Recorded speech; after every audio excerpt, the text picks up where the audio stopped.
All right, let's see what the last 2 weeks of October hold for Leo.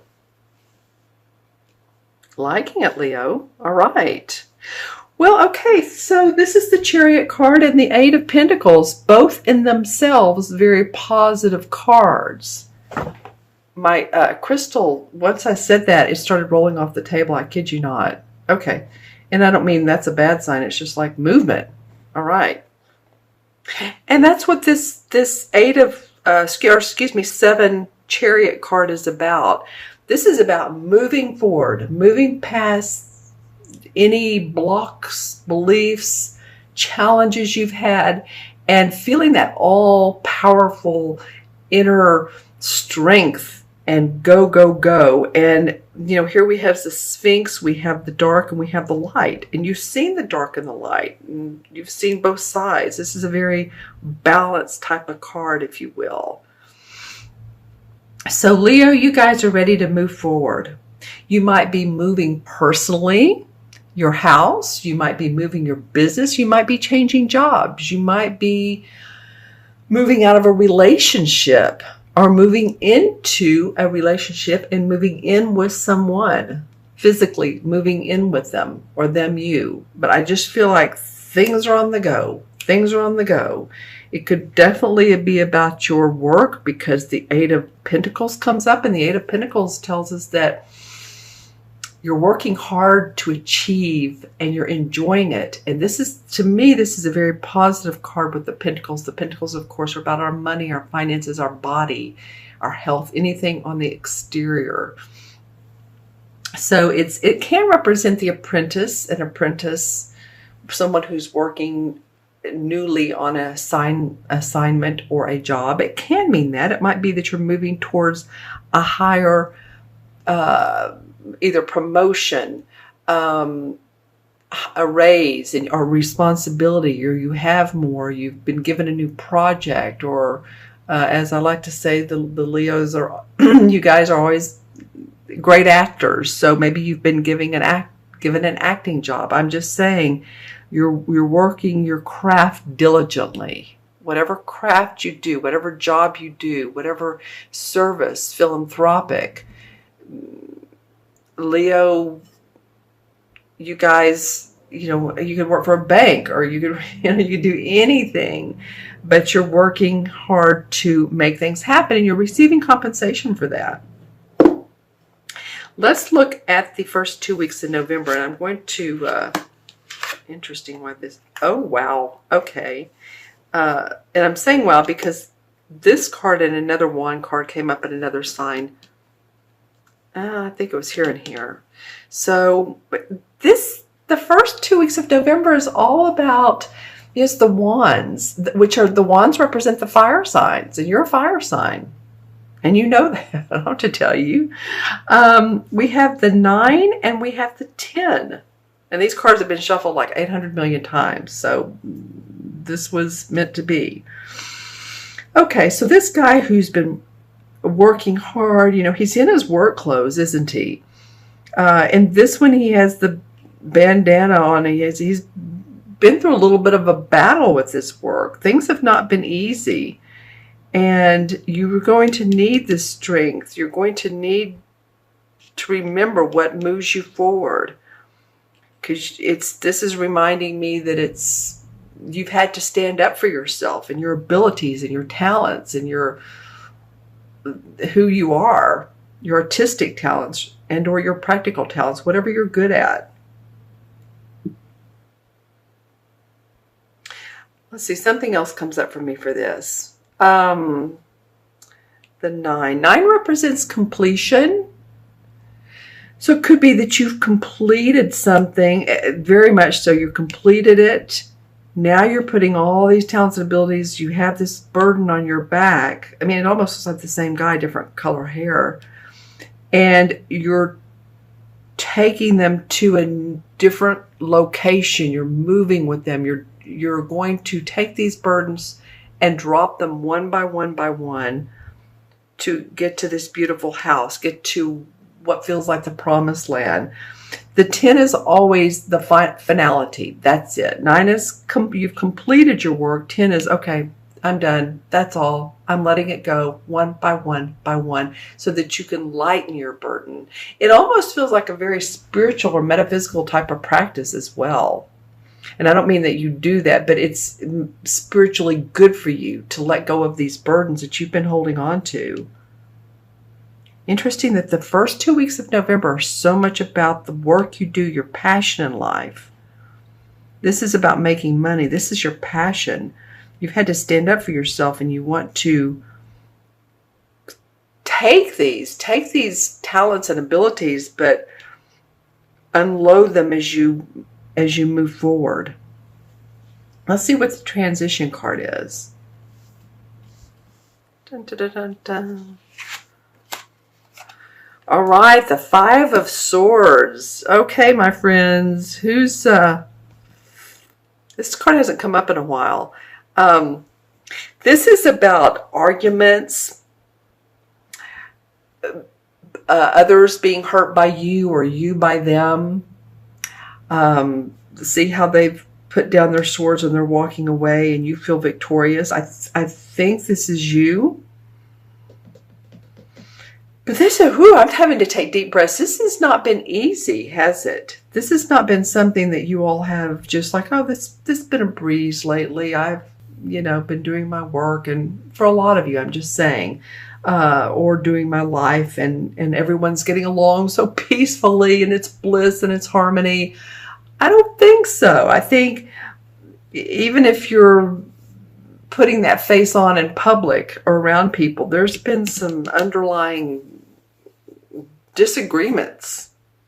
And this is a transition card. Well, life is never just, peaches and roses, is it? So we have some movement here. Then we possibly, transition could have some underlying tension. Standing up for yourself, but saying, I am who I am, and you're moving on. Both of these two represent that in different ways. This is like coming from the past. This is going towards the future. I want to draw a card, and it wants to be the one on top. The Lover's card. This happened one. Okay, that's interesting. So you're moving towards, it could be a relationship, or it could mean that you're putting more love in a relationship. Could be with yourself, could be with this card usually represents romantic relationship. But because it's a clarification card, you're going to move towards what you love. And it can be another person, but there's angelic blessings around this. All right, Leo, you all have some things going on this particular next 4 weeks. All right. But the end result is there's love. Love is everything, isn't it? Love is the key to life.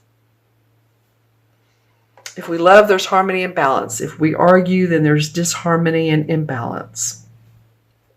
Okay, so I'm going to look into my crystal and see what comes up for Leo for October 15th through November 15th. Yeah, it's like you're flipping a coin in a way, and on one side of the coin is the right answer and the light, and on the other side is like kind of dull. So you don't like dull, Leo. You like excitement and adventure. So go with where your heart is, what makes you happy. Maybe that's why the Lover's card came up so distinctly. Let's see what this picture means. I'm trying to hold that. Okay, that's interesting.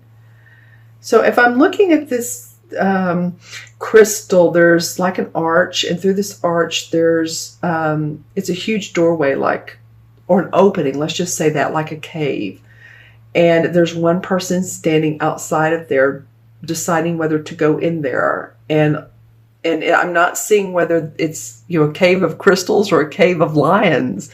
Honestly, you're going to need to make that decision for yourself. Okay. But now that I've said that, there's 1, 2, 3, 4, 5, 6, 7, 8. 1, 2, 3, 4, 5, 6, 8 light beings that come up. and an aqua cross or aqua stone cross. It looks like aquamarine in the shape of a cross, and then also 8 lights.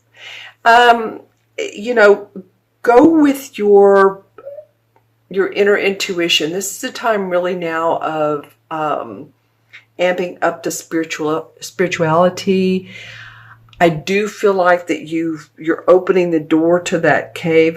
It's not always pleasant, but I do feel like at the end you'll find the love and bliss that you're looking for. Okay, when you consider your emotions, your well-being, the adventure in life, and life really is an adventure. It's a play. It is a play. And we just try to make the best choices we can. All right, so I'll add up the cards. We have 7 and 8 is 15, and 5 is 20, 29, and 10 is 39. 3 and 9 is 12. 1 and 2 is, there goes my ball again. It really wants to talk to you guys. Okay, so I'm going to hold this here while I talk, if you don't mind. It picks up the colors of the cards.